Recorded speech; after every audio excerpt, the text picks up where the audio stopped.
The house stood on a hill overlooking the town, grey and imposing, a monument to a forgotten era. Its windows, like vacant eyes, stared out from beneath a steep, gabled roof. Ivy, thick and ancient, clung to its walls like grasping hands. Emily, a young writer, found herself drawn to the house. Its Gothic charm, the air of melancholy that hung about it, intrigued her.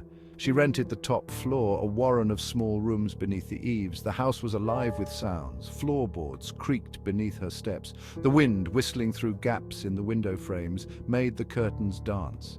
And then there were the whispers. At first, faint and indistinct, they seemed to emanate from the walls themselves, like the house was breathing, sighing with the weight of its years. Emily, attributing them to the old house settling, paid them little heed. Emily thrived on solitude. The silence of her room, broken only by the rhythmic clatter of her typewriter, was her sanctuary.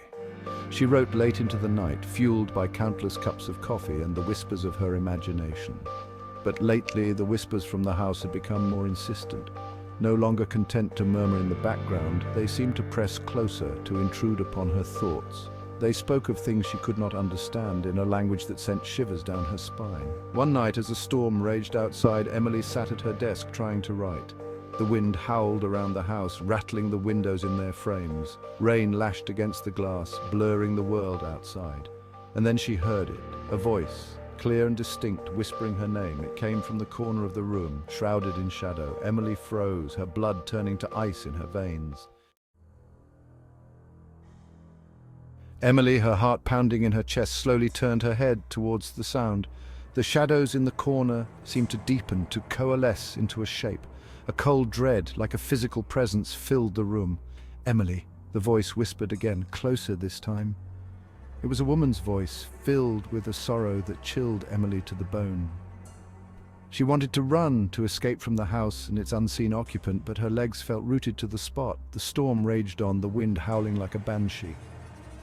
Rain lashed against the windows, a relentless assault on the old house. Emily sat paralyzed by fear as the whispers continued, weaving their way around her, wrapping her in a cocoon of terror. Days turned into nights, and still the whispers persisted. They seemed to grow in intensity, in malice. Emily's dreams were haunted by the sound of her name being spoken, by the feeling of an unseen presence watching her. Emily tried to rationalize the whispers. She told herself it was the wind playing tricks on her mind, that the old house, with its creaking floorboards and drafty windows, was simply amplifying the sounds of the storm. But deep down, she knew the truth. These whispers were not natural. They were the voices of the past, trapped within the walls of the house, seeking release. And they were growing stronger, bolder. One night, Emily woke with a start. The whispers had woken her, but these were different. They were angry, filled with a venomous hatred that made her skin crawl. She could almost feel their malice, like a physical blow. "Leave this place," the voices hissed. "Leave while you still can." Their words echoed around her room, a chorus of disembodied threats. Emily cowered beneath her blankets, her body trembling with fear. Another storm raged outside. The wind howled, a mournful sound that seemed to echo Emily's own growing terror. Rain lashed against the windows, a relentless barrage that mirrored the turmoil in her heart. She sat huddled in a chair, a blanket clutched around her shoulders, her eyes fixed on the door. Every creak of the floorboards, every sigh of the wind sent a jolt of fear through her. She felt hunted, trapped in her own home. Lightning flashed, illuminating the room for a fleeting moment, and then Emily saw it. Standing at the foot of her bed, a shadowy figure, its form indistinct, but its presence undeniable. It was the source of the whispers, she realized, the heart of the house's darkness. The figure raised a hand, its form shimmering in the darkness. Emily shrank back, her breath catching in her throat. She couldn't scream, she couldn't move. She was paralyzed by fear, trapped in the grip of something ancient and evil. The figure glided closer, its movements soundless like a wraith on the wind. Emily, her eyes wide with terror, made out the faint outline of a woman. Her dress, once fine and elegant, was now tattered and faded like a memory of a bygone era. The woman's face was obscured by shadow, but Emily could sense her sorrow, her desperation. She reached out a hand, her touch as cold as ice, and placed it on Emily's arm. Emily flinched, a whimper escaping her lips. "Beware, child," the woman whispered, her voice a mournful sigh. "This house, it is not safe. Flee while you still can." Her words echoed in the silence that followed, a chilling warning that sent shivers down Emily's spine. And then, as quickly as it had appeared, the figure vanished. The room was plunged back into darkness, the only sound the relentless pounding of the rain against the windows. Emily sat there for a long time, her heart racing, her mind a maelstrom of fear and confusion. The encounter with the shadowy figure left Emily shaken to her core. She knew with a certainty that chilled her to the bone that the house was not just old and creaky, but truly haunted, and she was trapped within its grasp. Fear became her constant companion. It clung to her like a shroud, suffocating her, driving her to the brink of madness. She was afraid to be alone in the house, yet terrified to leave the sanctuary of her room. The whispers continued, relentless in their pursuit. They taunted her, mocked her fear, whispered dark secrets that made her blood run cold. Emily tried to block them out, to lose herself in her writing, but they were always there, lurking at the edge of her awareness. She thought about leaving, about fleeing the house and never looking back. But something held her there, a morbid fascination, a need to understand the darkness that had claimed her. As the days turned into weeks, Emily felt the house's grip on her tighten.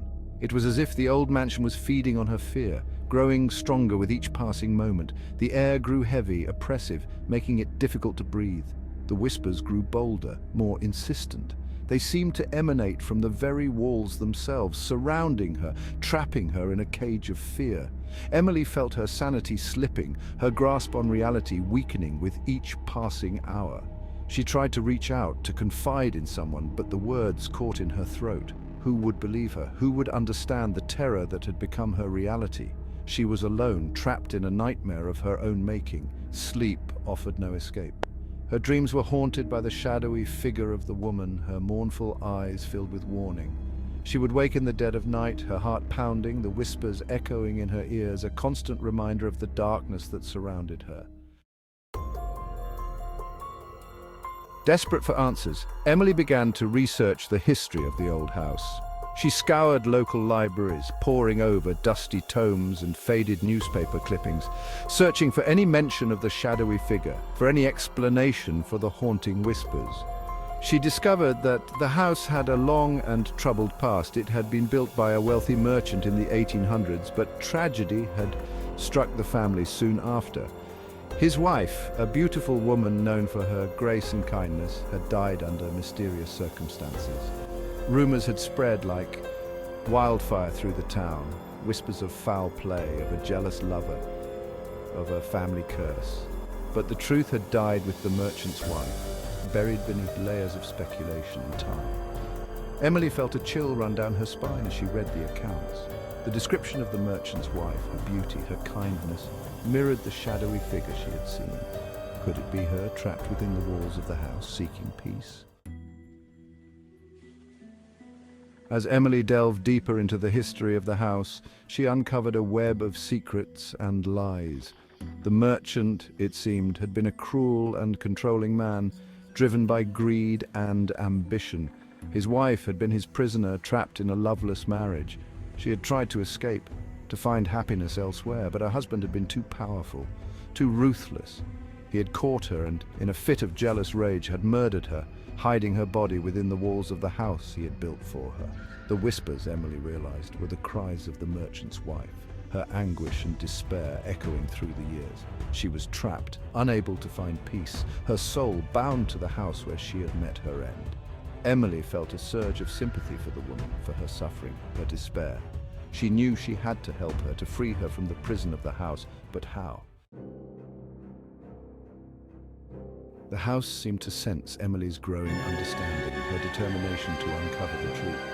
The whispers grew louder, more insistent, their tone shifting from mournful to menacing. The air grew thick with a palpable sense of dread. One night, as Emily sat at her desk, her fingers hovering over the keys of her typewriter, she felt a cold hand on her shoulder. She turned, her heart leaping into her throat, to find herself face to face with the shadowy figure of the merchant's wife. But this time there was no sadness in her eyes, only a burning rage. The whispers reached a fever pitch, swirling around Emily, a vortex of fury and despair. The house itself seemed to shudder, its timbers groaning under the weight of its dark history. Emily realized with a growing sense of horror that she had been wrong. She hadn't been drawn to the house to help the merchant's wife find peace. She had been lured there, trapped by the house's malevolent spirit, another victim in its long and bloody history. The whispers surrounded her, their cold embrace suffocating her, dragging her down into the darkness. Emily closed her eyes, accepting her fate. She was no longer Emily, the young writer. She was just another lost soul claimed by the haunting whispers of the Victorian house.